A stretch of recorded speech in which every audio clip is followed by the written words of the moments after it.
Good morning, class. I'm sorry I wasn't able to be with you this morning, but Sydney and I are on our way to an interview. This one at Grove City College, which is one of the places that she is applying to. And so I have sent a few things to you this morning. First of all, an email reminding you that we are not having class today. So if you are at my house or you're getting this after being at my house, well, sorry about that.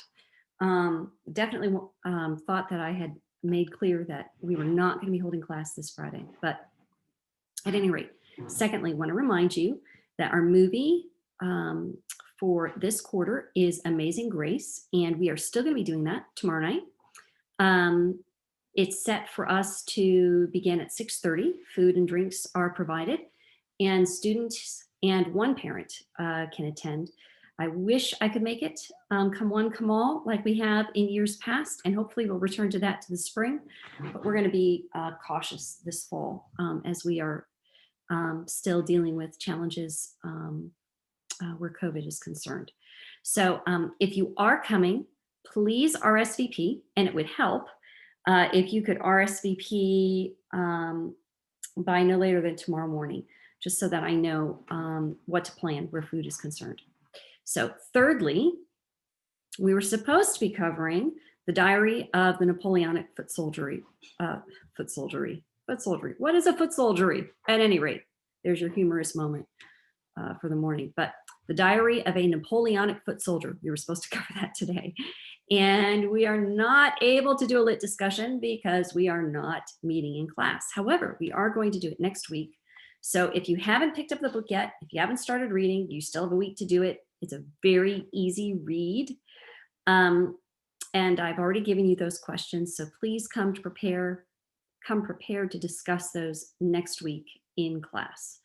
So that also means next week's class is from 8:30 to 10:30. So you can just keep that in mind.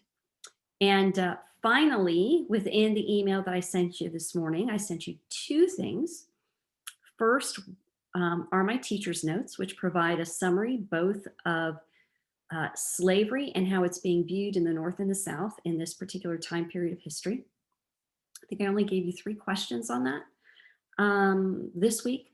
So do take a look at that because as we head to the end of quarter 1 around the time of 1825 and are moving towards 1850, we are obviously going to be gearing up for events which are going to lead to the Civil War.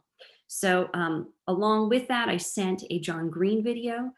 It does go past our 1825 window, but we're going to be doing a lot of that. It's, obviously slavery doesn't start in 1800. It doesn't start in 1825. So there's always some overlap where these are concerned, but thought I would at least give you a little John Green. I don't believe there's a Mongol Taj, so we'll have to see if Noah can't send that around for the class. But there you go. So you have that. Then let's see, the crash course video, my review sheet, which I take that each of you can read out loud with your best theatrical voices. Questions. That's what we're supposed to be doing. We're supposed to be going over questions, right? So I'm going to give you just a moment to grab your questions and a pen or a pencil. I'm sure your mom has one if you didn't come to class with that. We've got about 50 here, as you know, but I'm just talking, prattling here as you're getting your binder out. Opening up the tab to this week. We are on week number 8. We're not on week number 9. If you've done chapter 9 questions, you should email me because you should absolutely get extra credit for that. I haven't even done chapter 9 questions yet. So, all right, I think I've wasted enough time. I'm sure you all have your questions in front of you. So, question number 1 that I asked was, why did Bolivar wish to unite Colombia and Venezuela as a first step to uniting all of South America? Well, I'd like to ask you to raise your hand, except we don't really raise hands in my class because there's only 5 of you guys. And I feel like I should be picking on Noah, but No, I can't see your face, so I can't really pick on you. So I'll answer this question. We'll start things off that way. So, first of all, one of the reasons that Bolivar wished to unite Colombia and Venezuela as a first step in uniting all of South America was that he saw all of the disunity that was going on in Europe and knew that this disunity only invited strife and bloodshed. So, as we have said at any points and any number of points in our tapestry history class over the years, if we are not students of history, we are destined to repeat it. So, this is something that Simon Bolivar was concerned about. He didn't want this to happen in South America, and so he wanted to unite these countries. Also, he felt like the effort of Europeans to establish a balance of power was less than hopeful and probably doomed to failure. And we're going to see that definitely happen. So, by uniting the continent of South America, he hoped to avoid similar tensions. So, now he was a little imperialistic in the sense that he thought South America was going to balance the power of the universe. I don't think the unification of any country really is going to balance the power of the universe. But great men often overreached in their ambitions, and Simon Bolivar was certainly uh, overreaching in that way. So, but he did end up determining that as part of unifying South America, that he would speak to the issue of slavery. That the Europeans were going to reduce slavery um, in Europe, and um, that South America was going to do that as well. So, okay. Second question: why did Bolivar continue to fight even though his countrymen were usually not supportive? Uh oh. True, nonetheless, right? Why do we have two presidential candidates running right now whose country is not really supportive or not fully of either one?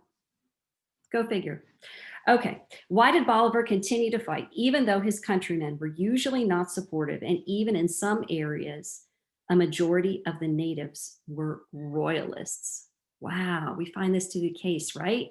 In all of the Americans, first of all, Canadians, pretty solid royalists, right? Yeah, Canadians are still under the crown at this point. So, America, before the revolution, we had quite a few royalists.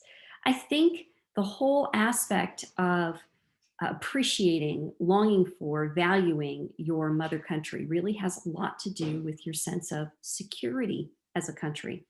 This is not just the mother country. This is the country that traded with you, that helped provide for you economically, that also helped protect you, that went to battle for you against your enemies, particularly given that we have issues having to do with Spain. You definitely still have South Americans who are desirous of maintaining that contact and connectedness to their mother country. So, but in this question, where Bolivar is concerned, um, he knows that the people of South America are superstitious. If you remember our discussions of the Aztecs and the Incas from last year, um, you would know these peoples are at their root very religious, superstitious in their idolatry. So superstitious, the people are also ignorant and poor. So they have slave mentalities, and they had a deep distrust of white leaders, which was just born out of years of oppression and tyranny. So even though men like Bolivar were working for their good, they opposed men like Bolivar on racial grounds. Does that sound anything like today? So you have back in the 1800s some similar thinking where people look at this whole class of people, and obviously we're right up next to it, right? There's good reason for it in the 1800s, both in South America and in North America. There's good reason for suspicion of white men. It's going to take a long time for that to disintegrate. But even though Bolivar was going to eventually fight for them to have freedom and also to free slaves, there was a lot of suspicion on racial grounds, and people really easily believed the propaganda of enemies to that freedom, that this wasn't ever really going to happen. Um, so Bolivar continued to believe in his cause, that he was fighting for the good of the people, and that the people just didn't know what was best for them. And that's also probably, it sounds very parental that Bolivar said he thought that he knew what was best for the country, but there's also some truth to a good leader being able to assess a people who are themselves superstitious, poor, uneducated. That's what they mean by ignorant, uneducated, easily led by those who are educated. Um, he did know that there was more potential in this country than what the people themselves knew existed for them. So, what were some of the views that Bolivar articulated in 1814 concerning his own power? And what was the response of the political governor of Caracas? Noah, I know you would have gotten that word Caracas correct, but I had to say it just in case. You know, we've got some really solidly confusing names that we are dealing with this year. So, but Caracas should not be one of them. We know how to pronounce Caracas. Bolivar said that he was not sovereign, this is what he articulated, and that the representatives of the people should draw up their laws. Again, we're seeing glimpses of a South American George Washington here. He asserted that the national treasury did not belong to government officials, but to the people, and that the officials should make public how the funds in the national treasury had been used. Another very American, North American sounding idea, right? He desired to remain a soldier who would never sheathe his sword until his country's independence was assured. And that played well, keeping in mind that whole George Washington theme. You have a leader of essentially a rebellion who himself is not just directing it, but is taking arms to fight for it.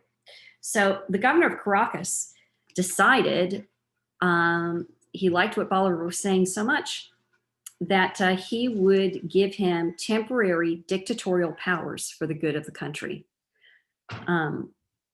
Bolivar unwillingly accepted these, but he also affirmed that military victories didn't make a man fit to rule absolutely, and that his dictatorial powers were not good for the republic.